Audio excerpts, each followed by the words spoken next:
Tolong dijelasin, kenapa orang yang mau meninggal dan sudah meninggal umumnya yang takziah membaca surah Yasin. Pertama, apa itu takziah dulu? Apa itu takziah? Apalagi? Baik, ada sebagian mengartikan takziah itu melayat ya. Takziah itu berasal dari kata azza, bukan melayat. Dari kata azza asalnya. Azza ya'izzu, izzatan, ta'ziyatan. Azza itu sesuatu yang tinggi, terangkat, menopang, mendorong. Azza. Kalau ditambah dengan tak depan ya, ujungnya ditambah ya menjadi takziah, itu huruf taknya menunjukkan makna usaha yang serius.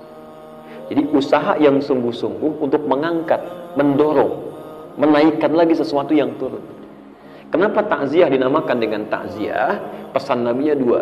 Dengan takziah itu, satu, kita bisa mengangkat amalan orang-orang meninggal itu supaya bisa terangkat lagi, sehingga disampaikan kepada orang-orang yang belum meninggal dunia untuk diketahui. Makanya Nabi berpesan, uzkuru mahasina mautakum. Kalau ada yang meninggal dunia, ayo angkat kebaikan-kebaikannya. Jadi aibnya tutup, kebaikannya angkat. Bukan dibicarakan buruknya. Makanya kita minta kepada Allah untuk berlindung dari keburukan fitnah saat meninggal. Jadi ada orang, maaf ya, hidup dibicarakan, meninggal pun jadi gunjingan juga. Ada yang begitu. Ya, coba cek Abu Jahal, Abu Lahab, dan Abu-Abu yang lainnya itu. Sampai sekarang sudah 15 abad, yang dibicarakan keburukannya aja. Dan kita diminta oleh Nabi berlindung pada Allah. Ada di hadis Muslim, nomor hadis 588. 4 hal kita ucapkan. Allahumma inni a'udzubika min azabi jahannam, wa min azabil qabri, wa min fitnatil mahya wal mamat. Dan fitnah saat hidup atau saat meninggal dunia. Jadi disinilah ketika ada orang meninggal dunia, tolong Bu ya, Pak, jangan diungkap aibnya, jangan disebutkan, ungkap kebaikannya aja, angkat lagi. Sehingga ketika kebaikannya diangkat, kemudian jadi inspirasi bagi orang-orang yang mungkin bertakziah saat itu, dia disampaikan. Dari situ kemudian diamalkan. Ketika orang ini mengamalkan dari inspirasi yang terdengar tadi, maka yang meninggal dapat royalti pahalanya, bagian dari pahala itu. Itu ada di hadis Muslim nomor hadis 1893. Man dalla ala khairin falahu ajruhu mithla ajri fa'ilihi min ghairi an yanqusa min syai'. Siapa yang bisa menunjukkan kebaikan dapat pahala yang sama ya dengan yang mengerjakan tanpa dikurangi sedikit pun. 9 lafaz disebutkan di hadis Muslim. Idza matal insan in qata'a sa'iru amali illa min thalas. Jika manusia meninggal dunia, semua amalnya terputus kecuali 3 yang terus pahalanya mengalir. Terus mengalir.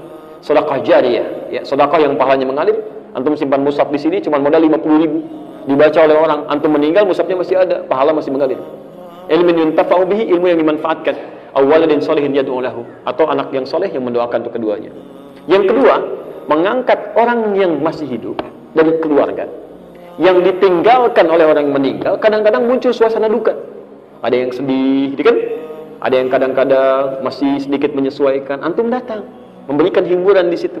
Nyampaikan kesabaran, untuk ditinggalkan satu orang, kita datang ribuan orang ke sini, ratusan orang ke sini, kita jadi keluarga baru. Lihat, kata Nabi, perhatikan orang itu, barangkali dapurnya belum ada asapnya, sampaikan, bukan dibebani, tapi bantu dia untuk berkembang, supaya dia bisa kuat kembali. Jelas di sini ya? Nah dari sini, untuk mengangkat amalan itu banyak caranya. Pertama dengan doa. Dengan doa, ada memang hadis yang mengatakan bacaan surat Yasin, tapi sebagian mengatakan hadisnya dhaif, walaupun ada yang mengatakan hadisnya sahih, ya. Tapi kalau saya punya prinsip begini, kalau ada hadis yang diperdebatkan, mendingan ngambil hadis yang tidak diperdebatkan. Udah, lebih selamat, lebih tenang gitu kan. Apa hadis yang tidak diperdebatkan? Salah satunya doa. Ada di Al-Adabul Mufrad, nomor hadis yang ke-44, posisinya paling kanan sebelah atas. Karangan Imam Al-Bukhari. Imam Al-Bukhari menulis kitab namanya Al-Adabul Mufrad. Jadi khusus terkait dengan akhlak dan adab dalam kehidupan. Itu tidak sedikit hadis tentang berbakti pada orang tua sampai meninggal dunia.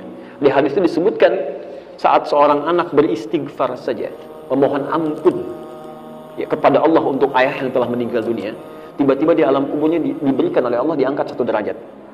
Sampai dia berkata, ya Rabb, mahadhi, ya Allah, apa ini? Dijawab kemudian, hadhi istighfarun, ini adalah kalimat istighfar yang dimohonkan oleh anakmu sekarang untukmu. Sekarang. Jadi Anda bisa bayangkan ya, baru istighfar saja, Allahumma rabbighfirli wa liwalidayya warhamhuma kama rabbayani shaghira. Diungkapkan kalimat itu, makanya ketika ada yang meninggal, kalimatnya istighfar pertama kali. Allahumma ighfirlahu warhamhu wa'afihi wa'fu anhu. Itu begitu Anda ucapkan kalimat itu, diangkat 1 derajat di alam kuburnya. Diangkat. Belum doa. Makanya kata Nabi, di hadis sahih riwayat Al-Bukhari menyampaikan, ithnani bima ma'na, 2 hal yang diharapkan oleh orang meninggal. Yang pertama, al-istighfaru lahu, permohonan ampunan untuknya. Yang kedua, ad-du'a bil khair. Ya, jadi silahkan selepas sholat berdoa. Apalagi orang tua, nggak ada mantan orang tua. Ya, saya selalu katakan, Quran itu memberikan pesan. Maaf ya, keterlaluan kalau ada anak misalnya, maaf, dalam hidupnya nggak bisa berbuat baik, saat meninggalnya pun nggak bisa mendoakan.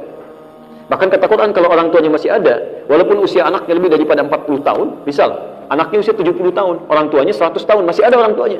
Itu minimal, tetap harus berbakti dengan mendoakannya.